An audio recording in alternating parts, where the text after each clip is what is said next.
So you and I just spoke a bit about how the war in Ukraine has actually influenced quite a bit of the development in the defense industry. Can you talk to me a bit about that evolution?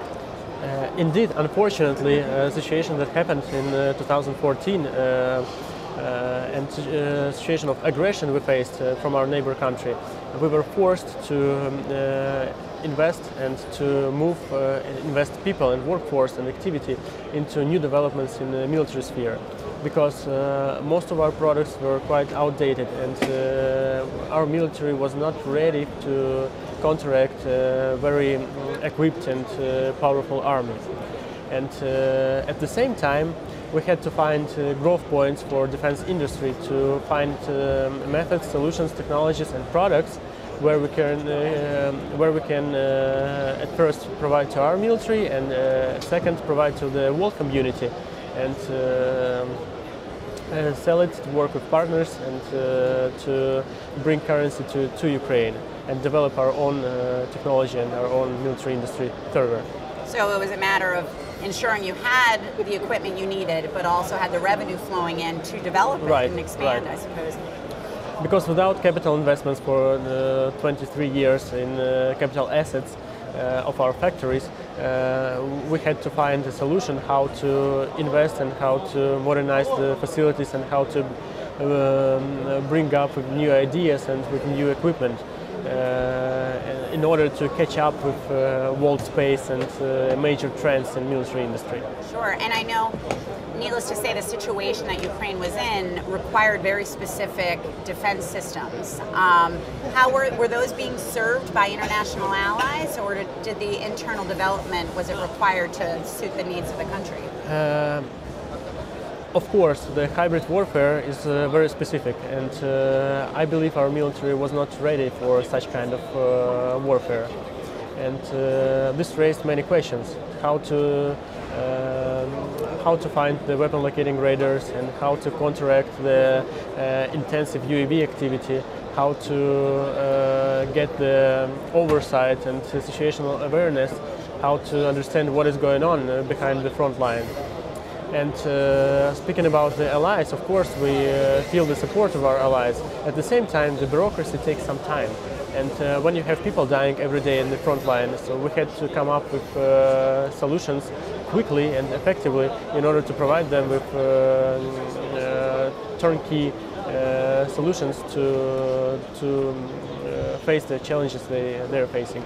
And we spoke, it's been out there that some of the systems that were provided even from the United States didn't quite have the capabilities needed and were to some degree being hijacked away. Is that correct? Can you talk to me a bit about that?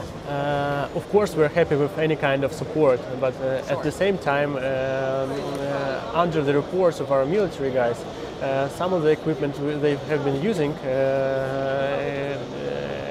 was not of the latest technology. So then it is more vulnerable, I suppose. Right. Yes, so yes. some of the technology we developed ourselves is better ones, actually. Okay, that's terrific. So let's talk a bit about that technology that was developed. You know, where has most of the investment gone in terms of enabling Ukraine's own military, but also understanding the requirements of allies, where you could actually make revenue off of that?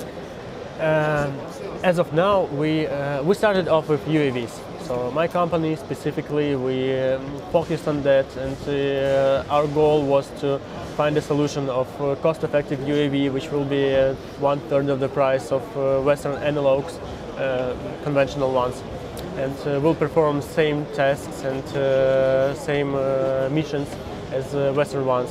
So we will be able to fulfill the requirements of our own military. Sure. And we succeeded in that pretty much. Second stage, which we're working on now, is the development of munitions. So historically we didn't have manufacturing in Ukraine of conventional munitions, and now our factories are focused on development in this sphere. So the missiles, the shells, mortar shells and artillery shells and so on. Right. And of course cartridge factories, yeah. Okay, sure. Looking at unmanned specifically, I know something the United States is even struggling with right now is we focus so long on surveillance. there's now a need for unmanned to almost transition into more of a combat role or active in terms of combat situations. Have you taken unmanned to that level yet? Not yet, but we're close. We're developing. This is the second stage. So now we have the platforms we're using for reconnaissance surveillance. But speaking about the attack platforms and combat platforms, we're now in the development stage. Okay. It requires massive investment. It's totally different technology. The payload and the fire control system and the communication channels is totally different. It's very complicated. And also what we worked on and what we will be talking about a bit later, the land systems, the unmanned combat multi-role land system we call it Phantom, and which is here on the exhibition, which is already undergoing the fire and field tests within the Ukrainian Special Forces. Okay, yes, and that is, even more in its infancy than the aerial systems. It's amazing. Okay. So it's a heavily armed platform which is capable of delivering sufficient payload and firepower and delivering of ammunition and also evacuation of wounded and a number of humanitarian missions. So it's indeed a multi-role platform which we believe and our military officers see will be of a huge use on the battlefield and specifically in hybrid warfare conditions. So where does Ukraine stand now? You mentioned that in the beginning, back just really a few years ago, there was so much need to update military systems. Do you still have a ways to go? Where does it stand? We're historically, and we're keeping up with that, within 10 major military exporters in the world. But we switched drastically the product. So now it's more innovative products, more R&D, it's more cooperation, it's more made-to-order solutions, it's more development under the requirements of our customers. So something which has higher intellectual value and less or actually none of stock and old stock of Ministry of Defense. And how has the international response been? Have you seen significant growth in terms of expansion, demand of these systems? We faced a huge requirement in import substitution, so we were dependent on spare parts and technologies and equipment of a neighboring country.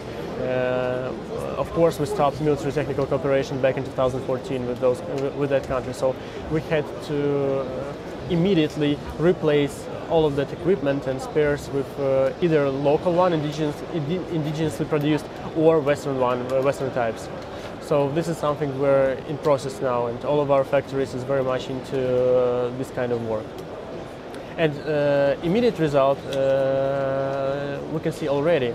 So within just a little bit more than 1 year in cooperation with Kingdom of Saudi Arabia, we've designed, developed and manufactured the new aircraft Antonov 132, which already uses the Pratt & Whitney engines, the Honeywell avionics and other Western conventional systems.